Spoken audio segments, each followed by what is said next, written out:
कर्म के फल का महत्व। कर्मों का फल भोगना ही पड़ता है। नमस्कार मित्रों, हमारे ज्ञान भक्ति अभी चैनल में आपका हार्दिक स्वागत है। अगर आप हमारे चैनल पर पहली बार आए हैं तो हमारे चैनल को सब्सक्राइब जरूर करें। तो चलो दोस्तों, जानते हैं कर्म के फल का महत्व। श्री कृष्ण जी ने भी गीता में कर्मों को ही सबसे उत्तम बताया है, क्योंकि कर्म हमारे भाग्य का निर्माण करते हैं। अगर हम अच्छे कर्म करेंगे तो हमारे साथ अच्छा होगा, अगर हम बुरे कर्म करेंगे तो हमारे साथ बुरा ही होगा। भगवान की न्याय व्यवस्था बहुत ही ज़्यादा सुदृढ़ है। कर्म का फल अच्छे कार्य करने वाले को अच्छा और बुरे कर्म करने वाले को बुरा फल अवश्य ही भोगना पड़ेगा। भगवान के देर भले ही हो जाए, मगर अंधेर हो ही नहीं सकता। जिसको आप देर समझते हैं वह देर भी नहीं है। यह भी पड़े धन और सुख कैसे पाएं। प्रभु ने प्रत्येक कर्म के फलित होने का समय पहले से ही निर्धारित कर रखा है। समय से पहले या पीछे फल की प्राप्ति नहीं होगी। प्रभु की प्रत्येक रचना, प्रत्येक नियम इतना ज़्यादा गहरा है कि हर एक प्राणी उसको समझ या जान नहीं सकता। आज जो कर्म हम कर रहे हैं, परिपक्व होकर उनसे ही हमारे भाग्य की रचना होती है।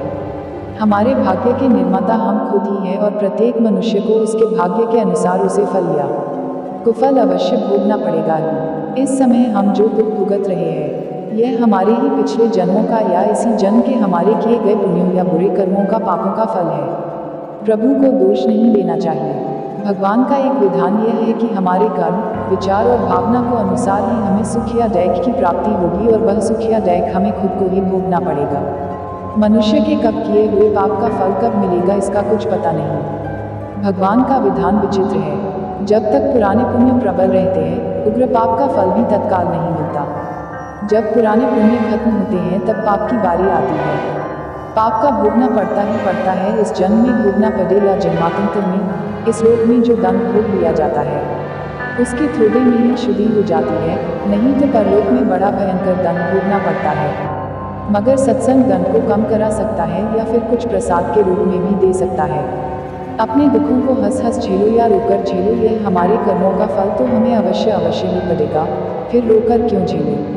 रोने से कष्ट दुगना हो जाता है, और हंसते हंसते रहने से आधा हो जाता है। जिस दिन पाप कर्म हो जाए तो अगले दिन उपवास रखो, यह एक उत्तम कर्म भूमि है। कर्म तो करना पड़ेगा, कर्म नहीं करोगे तो पाप चढ़ेगा। जैसा कार्य कर्म होगा वैसा ही फल भी भोगना पड़ेगा। फिर दुष्कर्म क्यों करें। प्रत्येक कर्म प्रभु को याद करके करेंगे, तभी अच्छे फल ही भोगेंगे। धन, दौलत, सुयश, खुशियाँ, सफलताएं, सुखी परिवार, रोना हमारे कर्मों का फल है, और पीड़ा, दुख, बीमारियों, आफत, दुखी परिवार, रोना हमारे ही बुरे कर्मों का फल है। भूतकाल में हमने जो किया था उसका फल हमें अब मिल रहा है।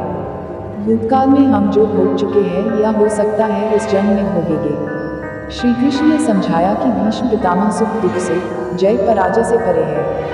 वो जानते हैं कि जो होने वाला था यही हुआ। भीष्म ने श्री कृष्ण से कहा, भगवान, मैंने ध्यान करके अपने 73वें जन्म तक देखा।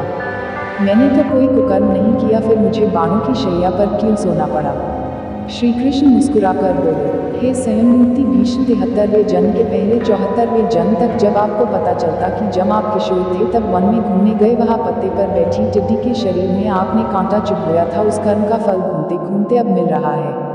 कर्म का फल 6 साल में 2 गुना, 12 साल में 4 गुना, 18 साल में 8 गुना, 24 साल में 16 गुना इस प्रकार मिलता है।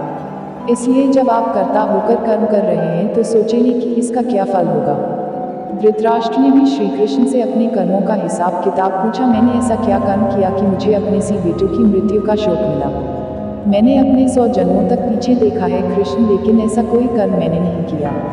श्री कृष्ण ने अपने योग बल से धृतराष्ट्र ने देखा कि ये एक राजा थे, और वो स्वादिष्ट व्यंजनों में खोए रहते थे। बिना विचार किए जो सामने आ जाता खा लेते। इनाम भी दिया। एक दिन रसोई ने हंस के 100 बच्चों का मांस बनाकर एक एक करके राजा को खिला दिया। श्री कृष्ण ने कहा, धृतराष्ट्र जी, आप स्वाद में अंधे हो गए, तभी आप इस जन्म में अंधे बने। तुम्हारे पुण्यों के प्रभाव से 100 जन्म तक तो तुम्हें फल नहीं मिला, लेकिन इस जन्म में हंस के 100 बच्चों को खाने का फल तुम्हें मिल गया, तभी तुम्हारे 100 पुत्र मारे गए। सोचो, साथ में क्या लाएं और क्या लेकर जाएंगे। मनुष्य को ऐसी कमाई इकट्ठी करनी चाहिए जो इस संसार में भी काम आए, और मृत्यु के बाद उसे हम साथ में भी ले जा सके, और हमारे ही काम और अगले जन्म में भी हमारे ही काम आ सके। सभी जानते हैं कि हम खाली हाथ, नंगे इस संसार में आए, और खाली हाथ ही जाना पड़ेगा। मृत्यु के समय यह धन, दौलत, जमीन, मकान, व्यापार, नौकरी, नाम, शोहरत, रिश्तेदार, भाई बहन, माँ बाप, सभी बच्चे किसी को भी साथ नहीं ले जा सकते। चाहे राजा सम्राट हो या कोई भिखारी हो, इसलिए इतना मोह, इतना ज़्यादा लगाव इनसे क्यों रखें। साथ में हमारे जाएंगे सिर्फ हमारे अपने किए हुए अच्छे या बुरे कर्म। कीर्ति या कीर्ति, दान, धर्म, परोपकार, दुखियों की सेवा, पुण्य जो भी हम इस जन्म में करेंगे यह अवश्य साथ जाएगा और हमारे ही काम आएगा। हमें प्रत्येक दिन जब भी हमारा मन शांत हो आंखें बंद करके 2-4 मिनट यह सोचना अवश्य चाहिए कि हम इतनी बड़ी अशांति को क्यों अपने साथ क्यों बांधे हुए हैं। यह भाग दौड़, तनाव, ताना बाना मकड़ी के जैसा जाला बुनकर खुद उसमें उलझे हुए क्यों हैं और किसके लिए। जो हमें बुरा लगता है यह दूसरे को कभी मत दो, जैसे कि कड़वी बात, गाली, गुस्सा, बेइज्जती, असम्मान, अपमान, गला सड़ा या खोट वाला खाने का पीने का सामान इत्यादि। जो चीज़ें हमें अच्छी लगती है वह दूसरों को जरूरतमंद को बिना मांगे भी दो, जैसे कि आम, लक्ष्मी, मीठी बातें, सद्व्यवहार, सम्मान, खाने पीने के अच्छे भैया सामान दोनों हाथों से बांटो, लूटा दो, परोपकार करो, दान धर्म करो। संतों ने कहा भी है जो कुछ तुम समेटते हो यह तो सपना है, जो लुटा रहे हो यो केवल अपना है। इसलिए जितना लुटाओगे वो ही तुम्हारे साथ जाएगा, तुम्हारे काम आएगा। सिर्फ तुम्हारे ही याद रखो कि संसार की किसी भी वस्तु से मनुष्य का स्थायी संबंध नहीं है। यह शरीर, मकान, रुपए पैसे, जमीन जायदाद, स्त्री, पुत्र, परिवार, बांध्य, मित्र, दोस्त कोई भी साथ रहने वाला नहीं है। एक दिन इन सब वस्तुओं को ज्यों का त्यों छोड़कर यहाँ से चल देना है। जब जाएंगे तब साथ में कुछ भी ले नहीं जाएंगे, सिर्फ भगवान साथ छूटने वाला नहीं है। साथ में एक छोटा सा दिल भी नहीं ले जा सकते। आप कितने भी उपाय कर लो, सारे उपाय यहीं धरे रह जाएंगे। सिर्फ भगवान नारायण प्रभु की भक्ति, दुखियों की सेवा, दान, पुण्य साथ में अवश्य जाएगा। साथ में जो जाएगा वही तो अपना हुआ, साथ में जो नहीं ले सकते वे सब पराया हुआ। जीते जी उन पराई वस्तुएं से मोह क्यों रखें। आप गंभीरता को जकर विचार करें, साथ में एक तिल भी नहीं ले जाने पाएंगे तो फिर अशांति, हाय, छीना झपटी क्यों, किसके लिए।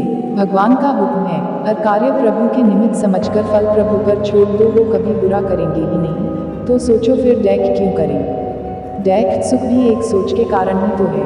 दुख को भी सुख मानो, प्रभु सुख ही सुख कर देंगे। यदि मोक्ष की इच्छा है तो विषयों विष के समान दूर से ही त्याग दे और संतोष, दया, सरलता अमृत के समान नित्य आदरपूर्वक सेवन करें।